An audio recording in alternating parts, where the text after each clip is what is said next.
Firman Tuhan menjanjikan kita menabur dan kita menuai. Kita akan bersorak-sorai, kita akan bergembira kepada kita. Lebih-lebih mereka yang martir, dijanjikan upah yang besar.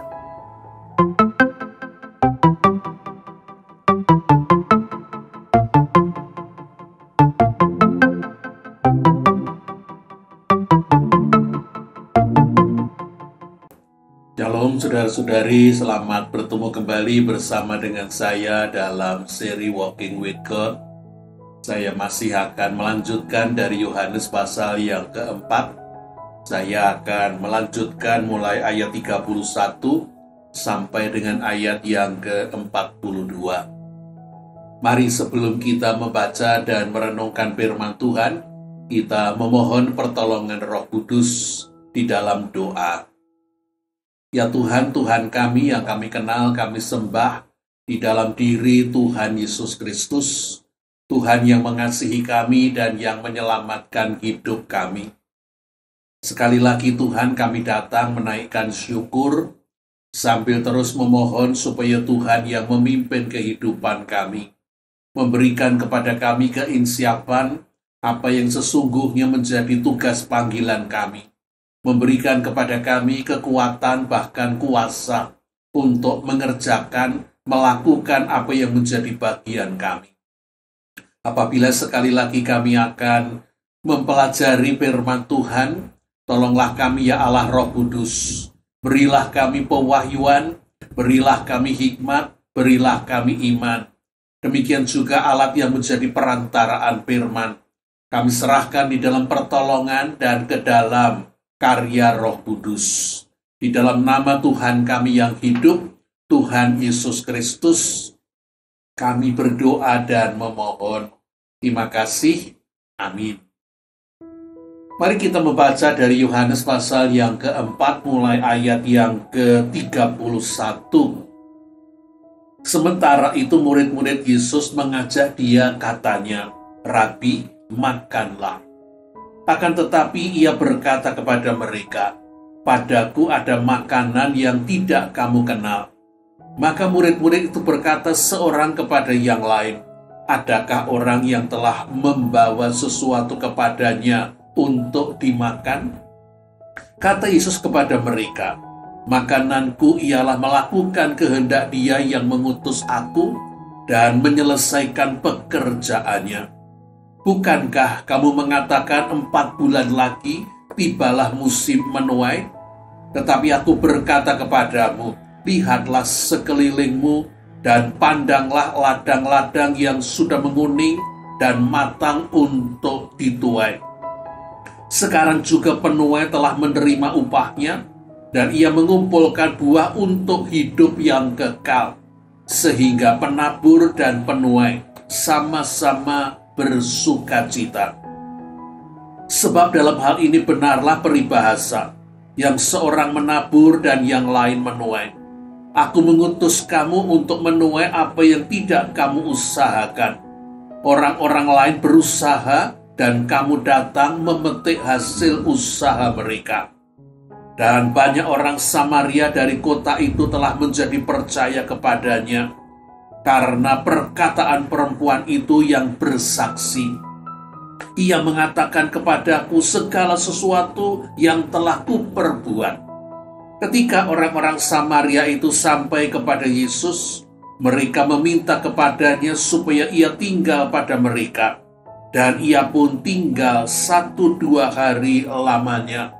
Dan lebih banyak lagi orang yang menjadi percaya karena perkataannya. Dan mereka berkata kepada perempuan itu, "Kami percaya, tetapi bukan lagi karena apa yang kau katakan. Sebab kami sendiri telah mendengar Dia, dan kami tahu bahwa Ialah benar-benar juru selamat dunia."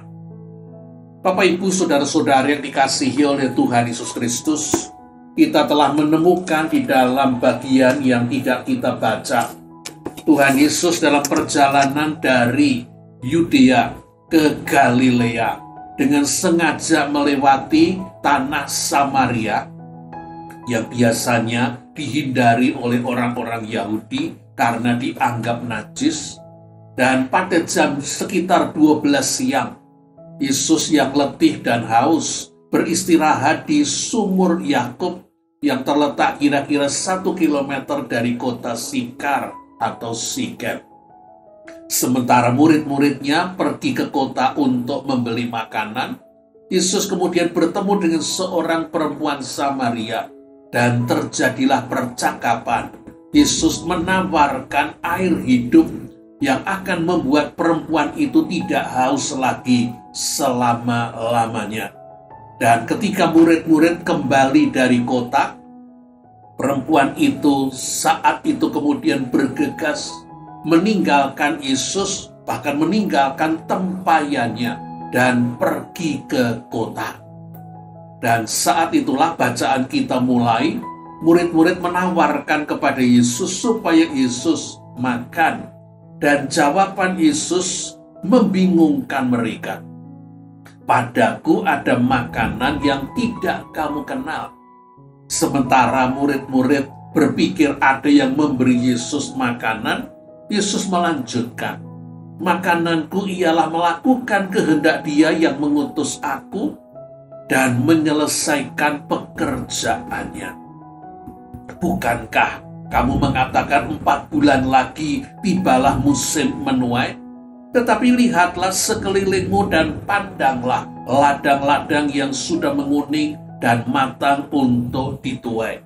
Ayat 34 dan 35. Yesus tidak sedang berbicara tentang musim untuk menuai gandum. Walaupun Sikar atau Sikem penuh dengan ladang-ladang gandum, Yesus sedang berbicara tentang tahapan di dalam menanam gandum yang mengikuti apa yang biasa dilakukan oleh orang-orang Yahudi, yaitu 1 tahun 12 bulan itu dibagi menjadi 6 bagian. Yang pertama adalah musim untuk menyemai, musim untuk menyebar bibit, dan itu berlaku selama 2 bulan. Lalu disusul dengan 2 bulan berikutnya musim dingin, 2 bulan berikutnya musim semi, baru 2 bulan berikutnya musim panen, lalu musim panas dan musim terik. Berdasarkan urutan ini, dari musim pembibitan menabur benih sampai kepada musim panen melewati 2 musim, yaitu musim dingin dan musim semi, 2 kali 2 bulan, 4 bulan. Tetapi Yesus tidak sedang berbicara tentang gandum yang sudah siap untuk dituai. Yesus sepertinya melihat rombongan orang-orang dari kota Sikar atau Sikem yang datang kepadanya, dan mereka itulah yang ditunjuk Yesus sebagai gandum yang sudah menguning dan sudah matang dan siap untuk dituai. Orang-orang Sikar yang melihat sesuatu yang berubah pada perempuan yang mereka biasanya menghindari mereka. Perempuan yang mereka kenal memiliki kehidupan yang kurang terpuji atau tidak terpuji. Tetapi perempuan ini menunjukkan sebuah perubahan yang besar. Justru mendatangi mereka, mengajak mereka berbicara, dan menunjukkan bahwa di sumur Yakub agaknya ada seorang yang disebut dengan Mesias. Ia mengatakan seluruh yang kuperbuat dalam hidupku. Dan perubahan inilah yang kemudian menarik orang untuk datang ke sumur Yakub dan kemudian bertemu dengan Yesus. Mari kita kembali. Orang banyak inilah yang oleh Yesus dimaksudkan sebagai makananku. Hal yang menyenangkan dan memuaskan Yesus adalah mengerjakan kehendak Allah. William Barclay menuliskan, hal yang terutama dalam hidup Yesus adalah penyerahan dirinya kepada kehendak Bapa. Keistimewaan Yesus terletak pada kenyataan bahwa Ia adalah satu-satunya yang pernah dan telah bersedia taat secara sempurna kepada Allah. Yesus adalah satu-satunya orang di dunia ini yang tidak pernah mau melakukan apa yang ia sukai, melainkan selalu melakukan apa yang disukai Allah. Benarlah itu kita menjumpai dalam Yohanes pasal yang ke-6 ayat 38. Sebab aku telah turun dari surga, bukan untuk melakukan kehendakku, tetapi untuk melakukan kehendak Dia yang telah mengutus aku. Yesus adalah utusan Allah yang mau melakukan tugas perutusan tersebut dengan sempurna. Tokoh yang bersedia sepenuhnya berada di bawah perintah Allah, tokoh milik Allah. Yohanes 17 ayat 4 mengatakan, aku telah mempermuliakan engkau dengan jalan menyelesaikan pekerjaan yang engkau berikan kepadaku untuk melakukannya. Dalam Injil Yohanes, kata utusan ataupun mengutus atau diutus yang berkaitan dengan pengutusan Yesus muncul sebanyak 44 kali. Kata utusan dalam bahasa Yunaninya apostelein muncul 17 kali dan kata pempein muncul 27 kali. 17 ditambah 27 muncul 44 kali. Saya sebut beberapa di antaranya. Yohanes 5 ayat 36b dan 37a.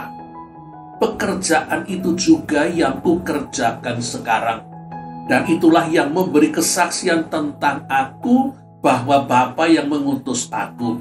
Bapa yang mengutus aku, dialah yang bersaksi tentang aku. Yohanes 8 ayat 28. Dan ia yang telah mengutus aku, ia menyertai aku. Ia tidak membiarkan aku sendiri, sebab aku senantiasa berbuat apa yang berkenan kepadanya. Yohanes 10 ayat 18b. Aku berkuasa memberikannya, maksudnya nyawa Yesus, dan berkuasa untuk mengambilnya kembali. Inilah tugas yang kuterima dari Bapakku. Bapak, Ibu, saudara-saudara yang dikasihi oleh Tuhan Yesus Kristus, sesudah Yesus berbicara tentang makananku adalah melakukan kehendak Bapakku, Dia menyambung di dalam Yohanes pasal yang keempat ayat 36. Sekarang juga penuai menerima upahnya, dan ia mengumpulkan buah untuk hidup yang kekal, sehingga penabur dan penuai sama-sama bersukacita. Yesus yang mentaati penugasan Bapaknya bukan menaburkan benih gandum, tetapi Yesus menaburkan nyawanya sendiri, benih keselamatan yang menghasilkan buah bagi umat manusia, yaitu pengampunan dosa dan perdamaian dengan Allah yang kudus. Ini sungguh-sungguh kabar baik, berita besar yang menggembirakan, karena kesalahan bahkan dosa-dosa kita manusia mendapat pengampunan, karena hukuman dosa-dosa manusia telah dibereskan oleh Allah dengan ditanggung oleh Yesus. Di dalam Mazmur 32 ayat 2 dan 3 dituliskan, berbahagialah orang yang diampuni pelanggarannya, yang dosanya ditutupi. Berbahagialah manusia yang kesalahannya tidak diperhitungkan Tuhan, dan yang tidak berjiwa penipu. Yesuslah yang pertama menaburkan benih keselamatan kepada perempuan Samaria. Perempuan ini percaya bahwa Yesus adalah Sang Mesias, menghisap pengajaran yang diberikan Yesus seperti spons menghisap air. Dan hal ini mendatangkan perubahan. Hal ini menyebabkan kesembuhan perempuan ini dari kecanduannya, yaitu kecanduan akan laki-laki, mungkin juga kecanduan akan seks, wanita ini mendapatkan kepenuhan dari kasih Yesus, kasih Bapa.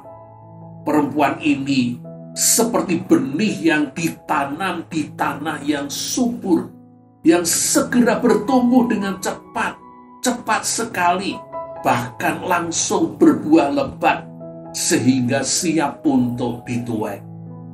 Yesus menabur benih kabar baik kepada perempuan Samaria ini, dan ia sekaligus menuainya.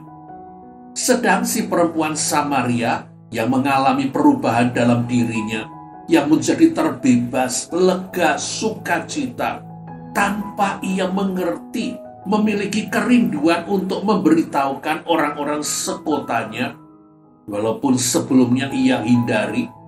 Ia ingin menceritakan tentang pengalamannya dengan Yesus. Tanpa ia sadari, ia menjadi seorang benih, ia menjadi seorang penabur benih kabar baik. Ia menyemaikan benih keselamatan kepada orang-orang sekotanya Sikar. Dan melihat perubahan positif perempuan Samaria inilah, orang-orang Sikar kemudian bersedia untuk datang kepada Yesus. Di siang yang terik sekitar jam 12, mereka bersedia berjalan 1 kilometer karena mendengar bahwa seorang yang disebut Mesias yang dinanti-nantikan bersedia untuk datang menginjak tanah Samaria, tanah Sikar, yang oleh orang-orang Yahudi dikatakan najis. Mereka melihat bukti perubahan di dalam diri perempuan Samaria.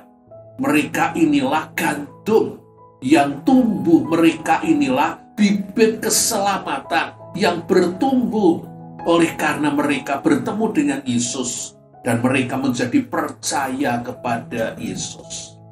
Yesus bersukacita oleh karena perempuan Samaria yang percaya, dan sekaligus perempuan Samaria yang menjadi saksi.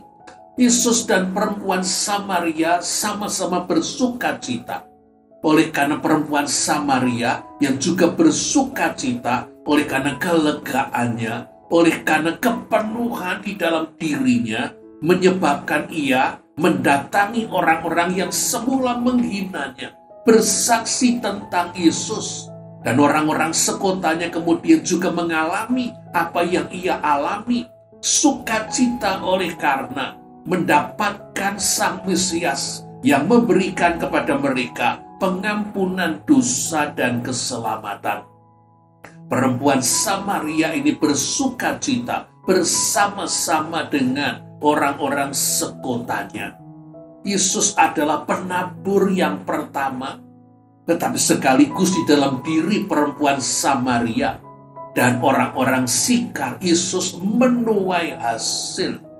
Demikian juga perempuan Samaria yang semula direndahkan dan dihina, tiba-tiba oleh karena pertemuannya dengan Yesus, ia diubahkan. Ia menjadi penabur benih kabar baik. Dan sekaligus bersama dengan Yesus, ia menuai hasil, yaitu orang-orang sekotanya pun menjadi percaya. Penabur dan penuai bersama-sama bersukacita. Bapak, Ibu, saudara-saudari yang dikasihi oleh Tuhan Yesus Kristus, Yesus menarik orang-orang yang kemudian dijadikan sebagai murid-Nya, supaya mereka pun mengalami peristiwa seperti yang dialami oleh orang-orang Samaria, seperti yang dialami oleh orang-orang Sikem, yaitu mereka menemukan bahwa di dalam diri Yesus mereka mendapatkan pengampunan dan keselamatan. Dan mereka ini dimaksudkan oleh Yesus untuk menjadi penabur-penabur. Yesus berkata selanjutnya di dalam Yohanes 4 ayat 37 dan 38. Sebab dalam hal ini benarlah peribahasa, yang seorang menabur dan yang lain menuai. Aku mengutus kamu untuk menuai apa yang tidak kamu usahakan. Orang-orang lain berusaha dan kamu datang memetik hasil usaha mereka. Dikatakan murid-murid akan memetik bukan hasil tuaian mereka. Orang lain yang berusaha, yang menabur, tetapi murid-murid yang akan menuainya. Yang pertama pastilah oleh karena Yesus sudah menaburkan benih keselamatan dengan kematiannya. Tetapi orang-orang yang terlebih dulu bertemu dengan Yesus dan mengalami hidup mereka diubahkan oleh Yesus, agaknya merekalah yang kemudian menjadi saksi seperti perempuan Samaria. Orang buta yang disembuhkan menjadi melihat, orang tuli yang disembuhkan menjadi mendengar, orang lumpuh yang disembuhkan menjadi berjalan. Demikian juga dengan orang gila yang karena kerasukan setan, orang gila dari Gadara atau Gerasa, yang dibebaskan dari setan-setan, yang kemudian ia memberitakan Injil di daerah Dekapolis, daerah 10 kota. Demikian juga dengan orang-orang berdosa yang merasa dosanya sudah diampuni oleh Yesus. Orang yang marah diubah oleh Yesus menjadi ramah. Orang berdosa diubah oleh Yesus menjadi pendoa. Dan penjahat, para penjahat diubah oleh Yesus menjadi para pemberita Injil. Murid-murid termasuk kita diharapkan menangkap kesempatan untuk memanen.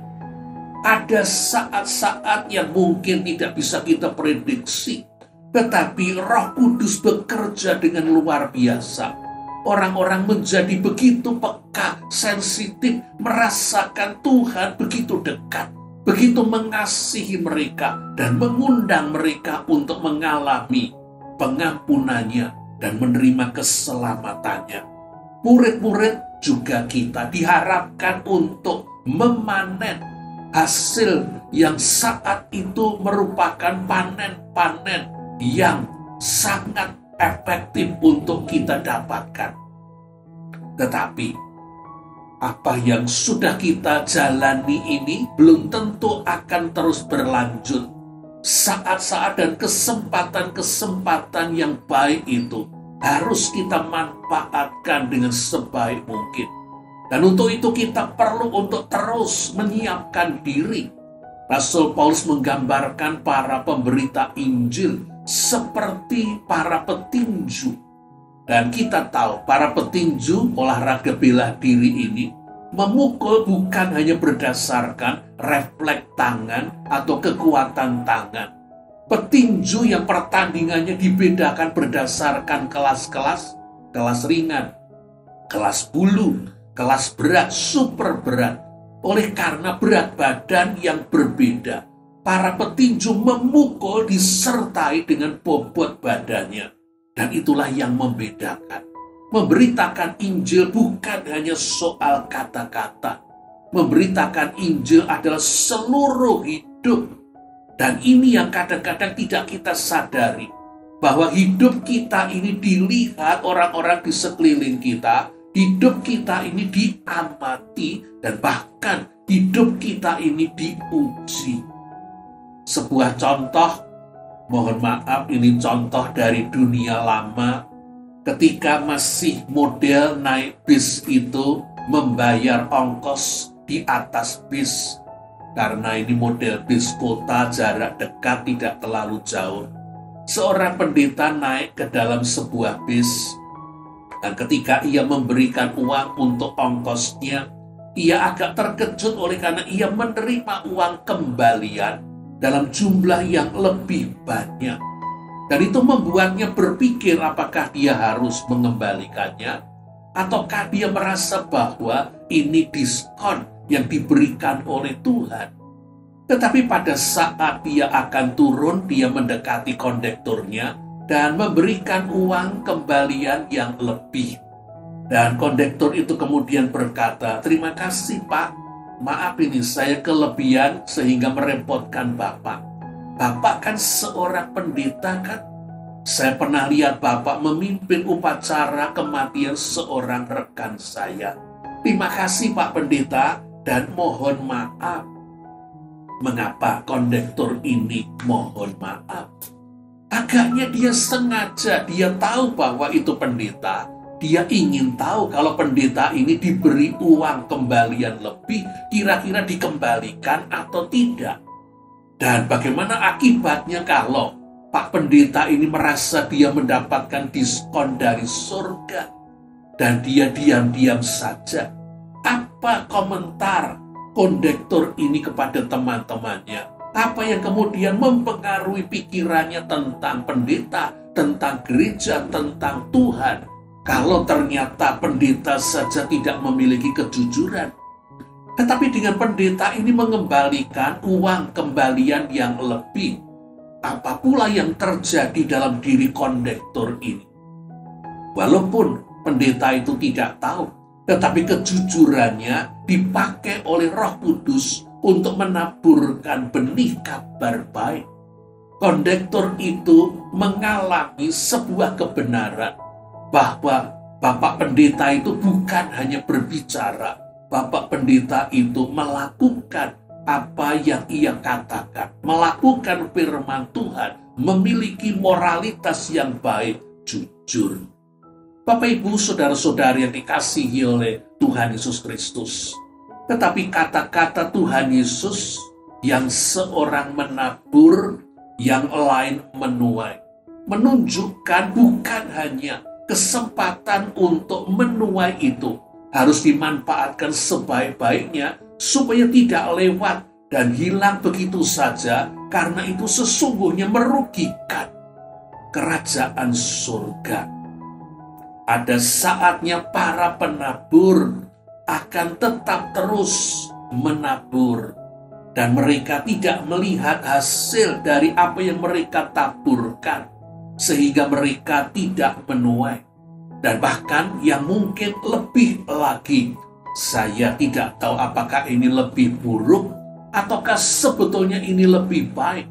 Ketika seorang penabur tidak hanya menaburkan firman, tidak hanya menaburkan kabar baik, ia harus menaburkan nyawanya seperti Yesus, memberi kesaksian yang dikuatkan dengan kematiannya. Martir, apakah ia akan mendapatkan sesuatu jikalau ia menabur dan tidak mendapatkan hasil, bahkan ia harus merelakan nyawanya hilang? Tuhan berkata bahwa saat menabur memang saat yang berat. Para petani mengerti hal itu, dan itu digambarkan di dalam Mazmur 126 ayat 5 dan 6. Orang-orang yang menabur dengan mencucurkan air mata akan menuai dengan bersorak-sorai. Orang-orang yang berjalan maju dengan menangis sambil menabur benih pasti pulang dengan sorak-sorai sambil membawa berkas-berkasnya. Tuhan menjanjikan mereka yang menabur akan bersorak-sorai. Kalau mereka tidak mendapatkan kesempatan untuk memanen, menuai dalam kehidupan mereka, mereka akan menemukan bahwa di surga mereka akan tetap bersorak-sorai. Bukankah itu janji Tuhan? Mari saya tambahkan, di dalam Matius 5 ayat 11 dan 12 dituliskan, berbahagialah kamu jika karena aku kamu dicela dan dianiaya, dan kepadamu difitnahkan segala yang jahat. Bersukacitalah dan bergembiralah, karena upahmu besar di surga. Sebab demikian juga telah dianiaya nabi-nabi sebelum kamu. Berbahagia jika dicela, jika difitnah. 1 Petrus 4 ayat 13 dan 14. Bersukacitalah sesuai dengan bagian yang kamu dapatkan dalam penderitaan Kristus, supaya kamu juga boleh bergembira dan bersukacita pada waktu ia menyatakan kemuliaannya. Berbahagialah kamu jika kamu dinista karena nama Kristus, sebab roh kemuliaan, yaitu roh Allah ada padamu. Janji bahwa kita ini bukan hanya menabur, tetapi akan menuai. Apakah itu bisa kita lihat dalam hidup kita di dunia, ataukah baru akan terbuka ketika di surga? Firman Tuhan menjanjikan kita menabur dan kita menuai. Kita akan bersorak-sorai, kita akan bergembira kepada kita, lebih-lebih mereka yang martir, dijanjikan upah yang besar. Bapak, Ibu, saudara-saudari yang dikasihi oleh Tuhan Yesus Kristus, jikalau saudara juga saya menengok ke belakang, apakah kita mampu menemukan orang-orang yang menaburkan benih kabar baik, menaburkan firman yang membawa kita kepada keselamatan? Apakah kita mengingat dan tahu dan menemukan siapa-siapa? Apakah ini guru sekolah minggu? Apakah ini pendeta dalam kebaktian kebangunan rohani? Atau seorang rekan atau famili yang sharing tentang hidupnya?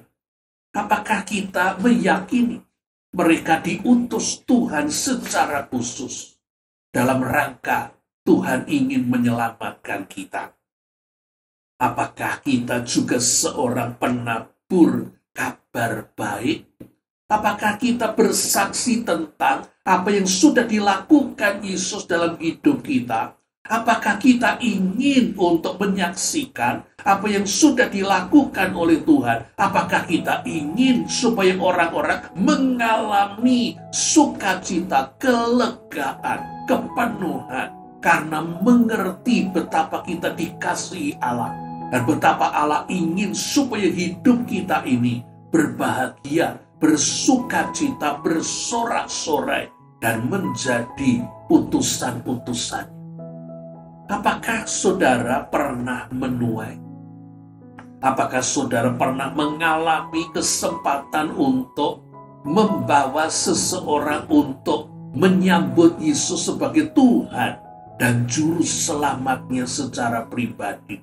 Membawa seseorang untuk bersedia menyerahkan diri, menjadi anak Tuhan, menjadi hamba Tuhan, menjadi orangnya Tuhan. Saya berharap ibu, bapak, saudara-saudari pernah mengalaminya. Perasaan apa yang muncul pada saat itu? Sukacita?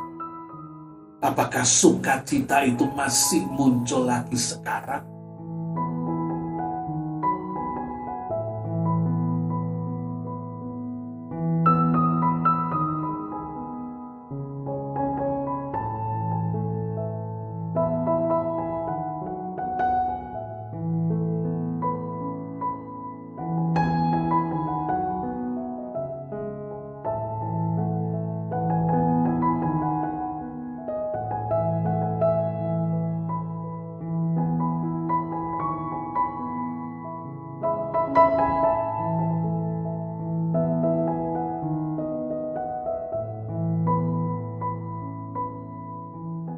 Inilah firman Tuhan bagi kita.